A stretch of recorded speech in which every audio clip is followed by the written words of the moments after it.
February 24 ಸೋಮವಾರದ ದಿನ ವಿಜಯ ಏಕಾದಶಿ ಬಂದಿದೆ. ಈ ದಿನದ ವಿಶೇಷ ಕಥೆ ಏನು, ಹೇಗೆ ವಿಷ್ಣು ದೇವರನ್ನ ಈ ದಿನ ಸ್ಮರಿಸಿಕೊಂಡರೆ ಸಕಲ ವಿಜಯಗಳು ಪ್ರಾಪ್ತಿಯಾಗುತ್ತದೆ, ಕಷ್ಟ ಸರ್ವ ಪಾಪಗಳು ಕಳೆದು ಪುಣ್ಯಫಲ ಹೊಂದಲು ನಾಳೆ ಏಕಾದಶಿಯನ್ನು ಹೇಗೆ ಆಚರಿಸಬೇಕೆಂದು ಇವತ್ತಿನ ಈ ವಿಡಿಯೋದಲ್ಲಿ ಸಂಪೂರ್ಣವಾಗಿ ತಿಳಿಸಿಕೊಡ್ತೀವಿ. ಬನ್ನಿ.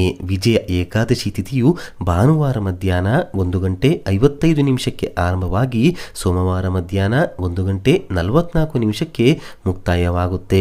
ದ್ವಾದಶಿಯ ದಿನ ಪಾರಣ ಸಮಯ ಬಂದು ಮಂಗಳವಾರ ಬೆಳಿಗ್ಗೆ 6:40. ವಿಜಯ ಏಕಾದಶಿಯ ಈ ಸಣ್ಣ ವ್ರತಕತೆ ಕೇಳಿದವರಿಗೆ ವಾಜಪೇಯಿ ಯಾಗ ಮಾಡಿದ ಅಖಂಡ ಪುಣ್ಯಫಲ ಲಭಿಸುತ್ತದೆ. ಸರ್ವ ವಿಧವಾದಂತಹ ಕಷ್ಟಗಳು ಪಾಪಗಳು ಕಳೆದು ಪುಣ್ಯಫಲ ಲಭಿಸುತ್ತೆ. ಒಮ್ಮೆ ಯುಧಿಷ್ಠಿರನಿಗೆ ಶ್ರೀಕೃಷ್ಣನು ಈ ವಿಜಯ ಏಕಾದಶಿಯ ಬಗ್ಗೆ ತಿಳಿಸಿಕೊಡ್ತಾನೆ. ಈ ಏಕಾದಶಿಯನ್ನು ಯಾರು ಆಚರಿಸಿದರೂ ಕೂಡ ಅವರಿಗೆ ಸಕಲ ವಿಜಯಗಳೇ ಉಂಟಾಗುತ್ತೆ. ಈ ಏಕಾದಶಿಯ ಮಹಾತ್ಮೆಯು ಎಲ್ಲ ಪಾಪಗಳನ್ನು ದೂರ ಮಾಡುತ್ತೆ. ಪೂರ್ವ ಕಾಲದಲ್ಲಿ ನಾರದರು ಬ್ರಹ್ಮದೇವರಿಗೆ ವಿಜಯ ಏಕಾದಶಿಯ ಮಹತ್ವ ತಿಳಿಸಿ ಎಂದು ಕೇಳಿಕೊಂಡಾಗ ಹಿಂದೆ ಶ್ರೀರಾಮಚಂದ್ರನು 14 ವರ್ಷ ವನವಾಸಕ್ಕೆ ಹೋದಾಗ ಸೀತಾ ಲಕ್ಷ್ಮಣ ಸಹಿತವಾಗಿ ಪಂಚವಟಿಯಲ್ಲಿ ಇರುತ್ತಿದ್ದರು. ಅಲ್ಲಿಂದ ಸೀತೆಯನ್ನು ರಾವಣನು ಅಪಹರಿಸುತ್ತಾನೆ. ಆ ಸಮಯದಲ್ಲಿ ಸ್ವಲ್ಪ ಆಯುಷ್ಯವುಳ್ಳ ಜಟಾಯು ರಾಮನಿಗೆ ಎಲ್ಲ ವಿಷಯ ತಿಳಿಸಿ ಮರಣ ಹೊಂದುತ್ತಾನೆ. ಅನಂತರ ರಾಮನು ವಾನರನಾದ ಸುಗ್ರೀವನ ಸ್ನೇಹ ಬೆಳೆಸುತ್ತಾನೆ. ಅವನು ರಾಮನಿಗೆ ಸಹಾಯ ಮಾಡುವುದಾಗಿ ವಾನರ ಸೈನ್ಯವನ್ನ ನೀಡುತ್ತಾನೆ. ಅನಂತರ ಹನುಮಂತನು ಲಂಕೆಗೆ ಹೋಗಿ ಅಶೋಕವನದಲ್ಲಿ ಜಾನಕಿಯನ್ನ ಕಂಡು ರಾಮನು ಕೊಟ್ಟ ಉಂಗುರವನ್ನ ಸೀತೆಗೆ ಕೊಡುತ್ತಾನೆ. ಮುಂದೆ ಹನುಮನು ಲಂಕಾ ದಹನ ಮಾಡಿ ರಾಮನ ಬಳಿ ಬಂದು ಎಲ್ಲ ಸಂಗತಿಯನ್ನ ತಿಳಿಸುತ್ತಾನೆ. ರಾಮನು ವಾನರ ಸೈನ್ಯ ಸಮೇತವಾಗಿ ಲಂಕೆಯ ಕಡೆ ಪ್ರವಾಸವನ್ನ ಬೆಳೆಸುತ್ತಾನೆ. ಆ ಅಪಾರ ಸಮುದ್ರವನ್ನ ನೋಡಿ ರಾಮನಿಗೆ ದೊಡ್ಡ ಆಶ್ಚರ್ಯವಾಗುತ್ತೆ. ರಾಮನು ಲಕ್ಷ್ಮಣನಿಗೆ ಇಷ್ಟು ದೊಡ್ಡ ಸಾಗರವನ್ನ ನಾವು ದಾಟಲು ಸಾಧ್ಯವೇ ಎಂದು ಪ್ರಶ್ನಿಸಿದಾಗ ಲಕ್ಷ್ಮಣನು, ರಾಮ, ನೀನು ಆದಿದೇವನಾಗಿರುವೆ. ಇಲ್ಲೇ ಸಮೀಪದಲ್ಲಿ ಬಕದಾಲ್ಪ ಎಂಬ ಋಷಿಗಳಿದ್ದಾರೆ, ಅವರ ಬಳಿ ಹೋಗಿ ಸಮುದ್ರ ದಾಟುವ ಉಪಾಯ ಕೇಳೋಣ ಎನ್ನುತ್ತಾನೆ. ನಂತರ ರಾಮನು ಆಶ್ರಮಕ್ಕೆ ತೆರಳಿ ಋಷಿಗಳ ಭೇಟಿ ಮಾಡಿ ನಮಸ್ಕರಿಸುತ್ತಾನೆ.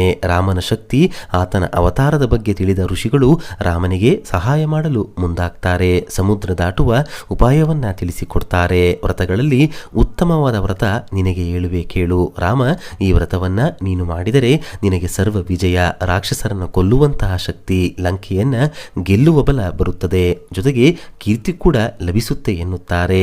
ಮಾಘ ಕೃಷ್ಣ ಪಕ್ಷದಲ್ಲಿ ವಿಜಯ ಹೆಸರಿನ ಏಕಾದಶಿ ಬರುತ್ತದೆ. ನೀನು ದಶಮಿಯ ದಿನ ಒಂದು ಕಲಶ ಸ್ಥಾಪನೆಯನ್ನ ಮಾಡಿಕೊಳ್ಬೇಕು. ಆ ಕಲಶದಲ್ಲಿ ನಾರಾಯಣನನ್ನು ಷೋಡೋಪಚಾರಗಳಿಂದ ಪೂಜೆ ಮಾಡಬೇಕು. ಗಂಧ ಪುಷ್ಪಗಳಿಂದ ಅಲಂಕರಿಸಿ ನಾನಾ ಫಲಗಳನ್ನು ಅರ್ಪಿಸಿ ಏಕಾದಶಿ ಇಡೀ ದಿನ ನಾರಾಯಣನ ಸ್ಮರಣೆ ಮಾಡುತ್ತಾ ಜಾಗರಣೆಯನ್ನ ಮಾಡಿಕೊಳ್ಬೇಕು. ದ್ವಾದಶಿಯ ದಿನದಂದು ಕಲಶವನ್ನು ನದಿ ಅಥವಾ ಸರೋವರದ ಬಳಿ ಕೊಂಡೊಯ್ದು ಬ್ರಾಹ್ಮಣನಿಗೆ ದಾನವಾಗಿ ನೀಡಬೇಕು. ಕಳಸದ ಜೊತೆಗೆ ಮಹಾದಾನಗಳನ್ನು ಕೂಡ ನೀಡಬೇಕು.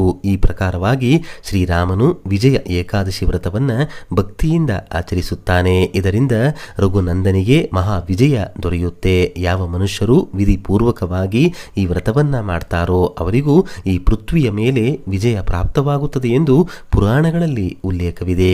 ಕೋರ್ಟ್ ಕೇಸ್ ಸಮಸ್ಯೆ ಆಗಿರ್ಬೋದು, ಭೂಮಿ ವಿವಾದ ಆಗಿರ್ಬೋದು, ವ್ಯಾಪಾರ ವಿಜಯ, ಉದ್ಯೋಗ ಜಯ, ಹಣಕಾಸು ಯಾವುದೇ ಸಮಸ್ಯೆ ಇದ್ದರೂ ಅನಾರೋಗ್ಯವನ್ನು ಕೂಡ ಗೆಲ್ಲಲು ಈ ವಿಜಯ ಏಕಾದಶಿಯನ್ನ ನಿಯಮ ನಿಷ್ಠೆಯಿಂದ ಆಚರಿಸಿದರೆ ಖಚಿತವಾಗಿ ವಿಜಯಗಳು ಪ್ರಾಪ್ತಿಯಾಗಿ ನೆನೆಸಿದ ಕಷ್ಟಗಳಿಂದ ಮುಕ್ತಿ ದೊರೆಯುತ್ತೆ. ಈ ಏಕಾದಶಿ ವ್ರತ ಮಹಾತ್ಮೆಯನ್ನ ಕೇಳಿದರೂ ಕೂಡ ಅಖಂಡ ಪುಣ್ಯಫಲ ಲಭಿಸುತ್ತದೆ. ನಾಳೆ ಸೋಮವಾರ ಏಕಾದಶಿ ಇಂದಿನ ದಿನದಿಂದಲೇ ಅಲ್ಪ ಆಹಾರವನ್ನ ಸೇವಿಸಿ ಏಕಾದಶಿಯ ವ್ರತ ಆರಂಭಿಸಬೇಕು.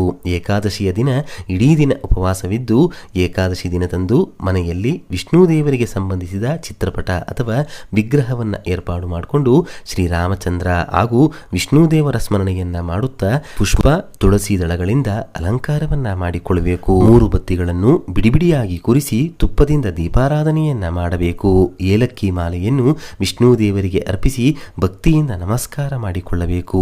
ಈ ಏಕಾದಶಿಯ ವ್ರತಕಥೆಯನ್ನ 4 ಜನರಿಗೆ ತಿಳಿಸುತ್ತಾ ವಿಷ್ಣು ದೇವರ ಮಹಿಮೆಯನ್ನ ಕೊಂಡಾಡಬೇಕು. ವಿಷ್ಣು ಸಹಸ್ರನಾಮ ಪಾರಾಯಣ ಮಾಡಿ ಪಕ್ಷಿ ಪ್ರಾಣಿಗಳ ವಯೋವೃದ್ಧರ ಸೇವೆಯನ್ನ ನಾಳೆ ಮಾಡಿಕೊಳ್ಳಬೇಕು. ದ್ವಾದಶಿಯ ದಿನ ಪಾರಣ ಸಮಯದಲ್ಲಿ ಉಪವಾಸವನ್ನು ಬಿಡಬೇಕು. ಇದರಿಂದ ನಿಮ್ಮ ಯಾವುದೇ ಕಷ್ಟಗಳಿದ್ದರೂ ದೂರವಾಗುತ್ತದೆ. ಏಕಾದಶಿಯ ದಿನ ಸಂಜೆಯ ಸಮಯದಲ್ಲಿ ತಪ್ಪದೆ ತುಳಸಿ ಗಿಡದ ಮುಂದೆ ಒಂದು ತುಪ್ಪದ ದೀಪವನ್ನು ಇಟ್ಟು ನಮಸ್ಕಾರವನ್ನು ಮಾಡಿಕೊಳ್ಳಿ. ಕಂಕಣ ಭಾಗ್ಯ, ಸಂತಾನ ಭಾಗ್ಯ, ಮಕ್ಕಳ ಏಳಿಗೆ, ನಿಮ್ಮ ಹಣದ ಕೋರಿಕೆ, ಸಕಲ ದೋಷಗಳು ದೂರವಾಗಿ ಈ ಏಕಾದಶಿ ವ್ರತ ಆಚರಿಸಿದ ಫಲದಿಂದ ಆ ಭಗವಂತನ ಪರಿಪೂರ್ಣ ಅನುಗ್ರಹ ಪ್ರಾಪ್ತಿಯಾಗುತ್ತೆ.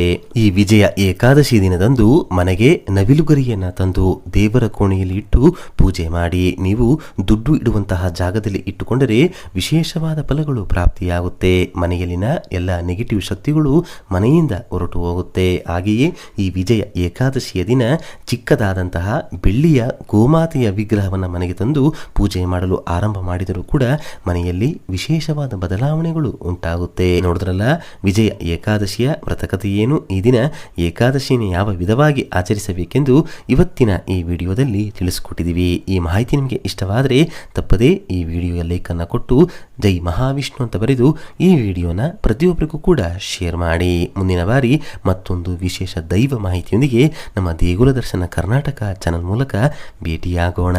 ಧನ್ಯವಾದ ಸ್ನೇಹಿತರೆ.